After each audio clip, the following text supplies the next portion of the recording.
శ్రీ గురుభ్యో నమః. లక్ష్మీ శారద గణేశాభ్యా నమః. ఓం రాం హ్రీం రూం శ్రీ గురుదత్తాత్రేయాయ నమః. ఓం హ్రీం శ్రీం క్లీం శ్రీ శివాయ బ్రహ్మణే నమః.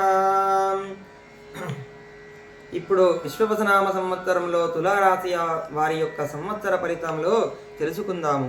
చిత్తా 3-4 పాదములు, స్వాతి 1-2-3-4 పాదములు, విశాఖ నక్షత్రము 1-2-3 పాదములు తులారాశి అగును.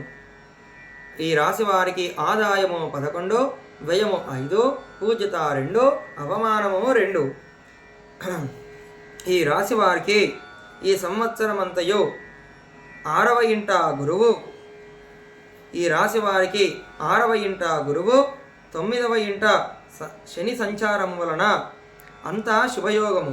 తలచిన కార్యములు నెరవేరుట, మనస్సునందు సంతోషము జరుగును, కీర్తి ప్రతిష్టలు జరుగును, కొత్త వారి పరిచయము ఏర్పడును, రావలసిన ధనము సమయానికి అందుతుంది, పెద్ద మొత్తము ధన సహాయము జరుగుతుంది.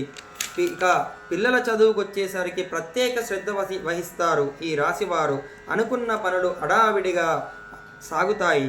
ప్రభుత్వ కార్యాలయాల్లో వీరికి పనులు సానుకూలతంగా జరుగుతాయి. ఇక ప్రమోషన్లు లభించుట, మంచి ఉద్యోగం జరుగుతుంది.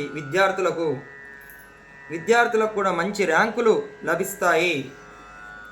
ఇక ఈ రాశి వారికి లాయర్లకు, డాక్టర్లకు మంచి పేరు వస్తుంది.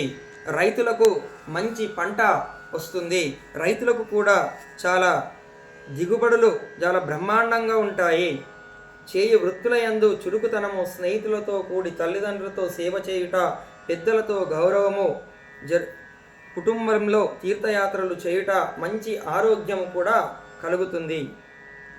ఇక వీరికి అప్పగించిన పనులు నెరవేర్చుట, మిత్రుల సహకారము లభించుట, అవసరాలకు ధనం ఏదో ఒక రూపంగా లభిస్తుంది. ఇక మీకు మంచి సంఘంలో మంచి పేరు లభిస్తుంది, కీర్తి ప్రతిష్టలు లభిస్తాయి. ఇక మీకంటూ సానుభూతి వర్గాన్ని ఏర్పరచుకుంటారు. ఈ సంవత్సరము అంతయు వీరికి బ్రహ్మాండంగా ఉంటుంది. ఈ తులారాశి వారికి శ్రీ గురుభ్యో నమః.